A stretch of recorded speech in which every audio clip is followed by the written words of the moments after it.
आइए हम संवेग परिवर्तन पर कुछ समस्याओं को हल करते हैं।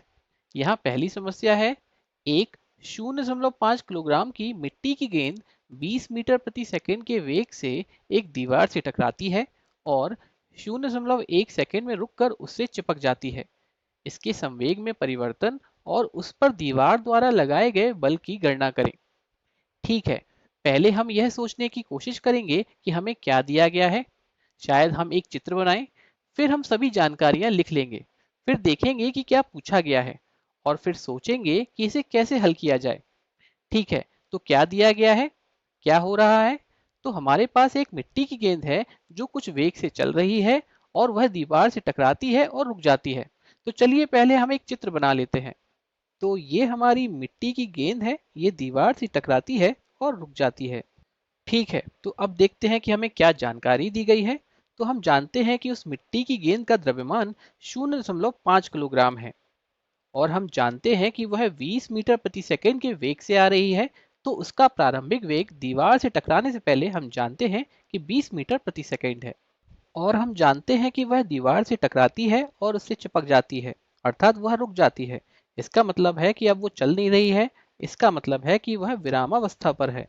और हम ये भी जानते हैं कि इसे रुकने में 0.1 सेकंड का समय लगता है। ठीक है, तो आगे बढ़ने से पहले चलिए इस सभी जानकारी को हम एक जगह जल्दी से लिख लेते हैं। तो हम द्रव्यमान जानते हैं, वो है 0.5 किलोग्राम और हम उस मिट्टी की गेंद का वेग भी जानते हैं दीवार से टकराने से पहले, जिसे हम प्रारंभिक वेग कहते हैं और इसे हम u से दर्शाते हैं। तो यहाँ u दिया हुआ है 20 मीटर प्रति सेकेंड। अब दीवार से टकराने के बाद उसका अंतिम वेग शून्य है क्योंकि अब वह नहीं चल रही है। तो हम ये भी जानते हैं कि उसका अंतिम वेग अर्थात v शून्य है।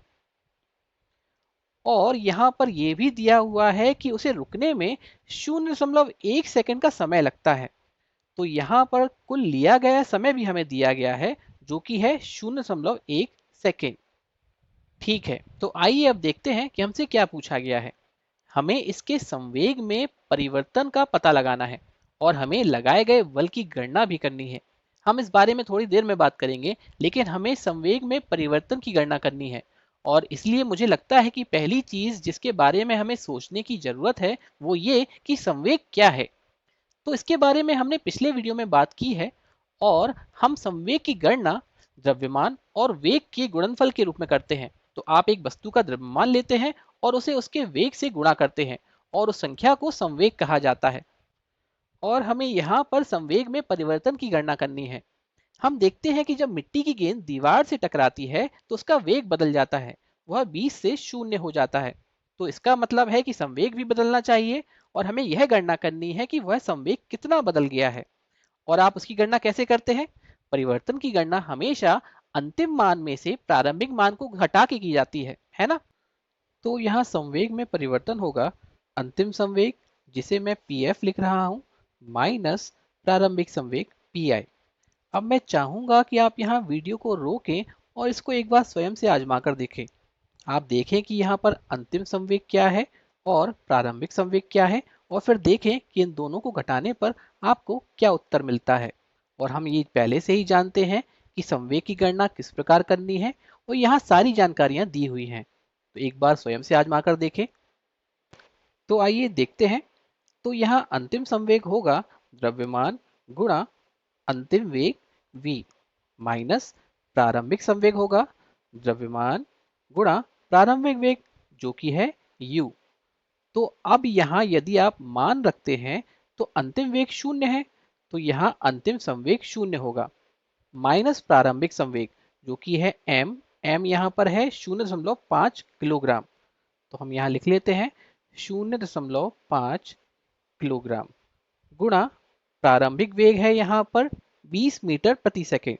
तो गुणा 20 मीटर प्रति सेकेंड।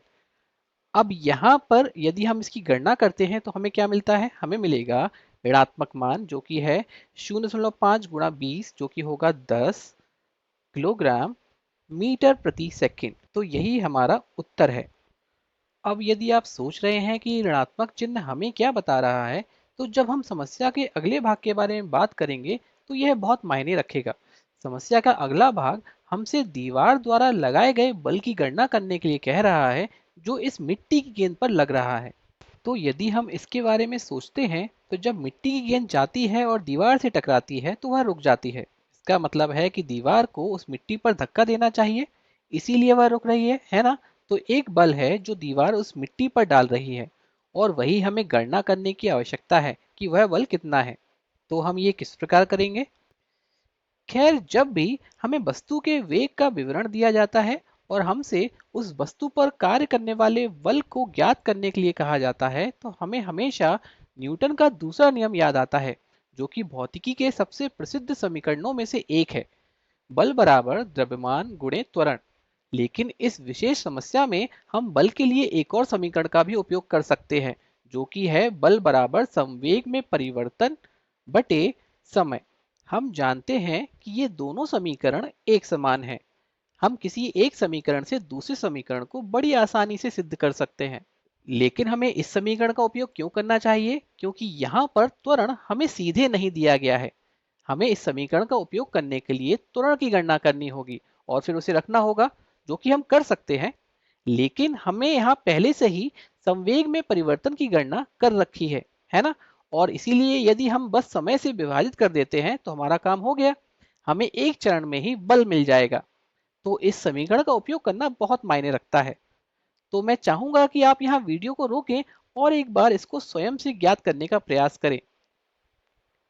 ठीक है, तो यदि अब हम यहाँ पर मान रखते हैं, तो संवेग में परिवर्तन है -10 किलोग्राम मीटर प्रति सेकेंड। और अब यदि हम इसे समय से विभाजित करते हैं तो वो हमें दिया हुआ है 0.1 सेकेंड। अब इसको सरल करने पर हमें प्राप्त होगा 10 को 0.1 से विभाजित करने पर हमें मिलेगा 100। तो ऋणात्मक 100 किलोग्राम मीटर, और यहाँ सेकेंड से सेकेंड गुणा हो जाएगा, तो ये हो जाएगा सेकेंड स्क्वायर। तो ये हो गया किलोग्राम मीटर प्रति सेकेंड स्क्वायर। अब चूंकि यह बल की एसआई इकाई है, हम इसे न्यूटन भी कहते हैं, तो हम इसे यहाँ पर न्यूटन लिख सकते हैं। तो ये हो गया -100 न्यूटन, और यही हमारा उत्तर भी है। तो बल है -100 न्यूटन। ठीक है, अब चलिए देखते हैं कि यह ऋणात्मक चिन्ह हमें क्या बता रहा है। चूंकि बल ऋणात्मक है और प्रारंभिक वेग धनात्मक संख्या है, तो ऋणात्मक चिन्ह बस यह कह रहा है कि बल प्रारंभिक वेग के विपरीत होना चाहिए। यह बहुत मायने रखता है ना। बल विपरीत दिशा में होना चाहिए, और इसीलिए यह मिट्टी की गेंद धीमी हो रही है। ठीक है, चलिए हम एक और समस्या को हल करते हैं, जो बिल्कुल इस समस्या के समान है। लेकिन अब यहाँ मिट्टी की गेंद की बजाय मान लीजिए कि एक क्रिकेट की गेंद है। अब इस प्रश्न में अधिकांश चीजें वही हैं, बस एकमात्र अंतर ये है कि वह गेंद दीवार से टकराती है और उसी वेग से उछलकर वापस आती है। यही मुख्य अंतर है। तो वह उससे चिपकती नहीं है, बल्कि उसी वेग से उछलकर वापस आती है। तो आपको क्या लगता है, अब स्थिति कैसे बदलेगी? शायद आपको एक नया चित्र बनाना होगा। और अब संवेग में परिवर्तन और दीवार द्वारा लगाए गए बल क्या होंगे? तो मैं चाहूंगा कि एक बार आप इस वीडियो को रोकें और फिर से प्रयास करें। ठीक है, तो यदि हम इस मिट्टी की गेंद को क्रिकेट की गेंद से बदलते हैं, तो एकमात्र अंतर जो हम अब देखते हैं वो ये कि दीवार से टकराने के बाद यह उसी वेग से वापस उछल कर आती है। इसका मतलब है कि यह अब विरामावस्था पर नहीं है, यह 20 मीटर प्रति सेकंड के वेग से वापस आ रही होगी। तो क्या बदलेगा? खैर, यह समस्या थोड़ी मुश्किल है, और मैं आपको बताता हूँ क्यों। क्योंकि जब हम इन समस्याओं को पहले हल करते थे, तो हम कहते थे देखो, एकमात्र चीज जो बदली है वो ये कि अंतिम वेग अब शून्य नहीं है। अब हम अंतिम वेग यहाँ लिखेंगे 20 मीटर प्रति सेकेंड, और परिणाम स्वरूप संवेग में नया परिवर्तन शून्य है।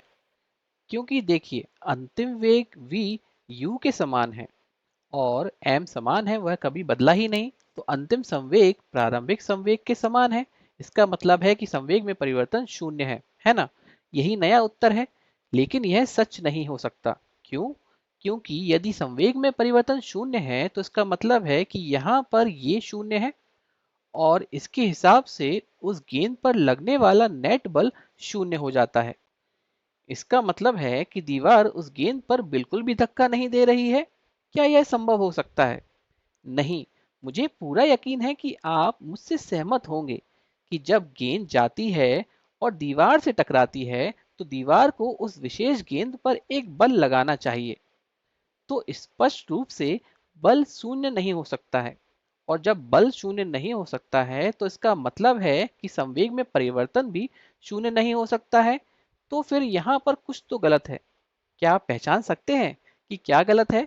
तो मैं चाहूंगा कि आप यहाँ वीडियो को रोकें और देखें कि यहाँ क्या गलत है, और यह बहुत महत्वपूर्ण है, और इसीलिए इसे कुछ समय दें और सोचें कि यहाँ क्या गलत है। तो क्या आपने देखा कि यहाँ क्या गलत था? तो यहाँ पर सबसे बड़ी गलती ये थी कि हमने कहा कि अंतिम वेग प्रारंभिक वेग के समान है, लेकिन ये सच नहीं है, क्योंकि भले ही उनकी गति समान हो, लेकिन याद रखें, वेग का मतलब है गति के साथ दिशा, और यहाँ दिशा स्पष्ट रूप से बदल गई है। इसका मतलब है कि वेग भी बदल गया होगा, लेकिन हम उसे कैसे दर्शाते हैं? चूंकि अंतिम दिशा प्रारंभिक दिशा के विपरीत है, तो हम कह सकते हैं कि अंतिम वेग ऋणात्मक होना चाहिए, क्योंकि प्रारंभिक वेग धनात्मक है। तो इस तरह हम विपरीत दिशाओं को दर्शाते हैं, और इसीलिए मुझे कहना चाहिए कि अंतिम वेग ऋणात्मक 20 मीटर प्रति सेकंड है, और यही सबसे बड़ी गलती थी। तो अब जब हमारे पास सही मान है, तो चलिए इन सही मानों को यहाँ रख देते हैं, और सही मानों को यहाँ रखने पर अब हमें यहाँ शून्य नहीं मिलेगा, बल्कि हमें यहाँ पर मिलेगा ऋणात्मक 20 किलोग्राम मीटर प्रति सेकेंड। और जब आप इसे 0.1 से विभाजित करेंगे, तो आपको यहाँ मिलेगा -200 न्यूटन, और यह नया उत्तर होगा। और फिर से ऋणात्मक चिन्ह हमें बता रहा है कि बल प्रारंभिक वेग की विपरीत दिशा में है, जो कि हम समझ सकते हैं। इसीलिए याद रखें, चूंकि संवेग होता है द्रव्यमान गुणा वेग, और वेग दिशा पर निर्भर करता है, तो दिशा के साथ बहुत सावधान रहें। जब भी दिशा विपरीत हो जाए तो उसके लिए ऋणात्मक चिन्ह लगाना याद रखें, और इस प्रकार आप प्रश्न को हल करते समय गलतियों से बच सकते हैं।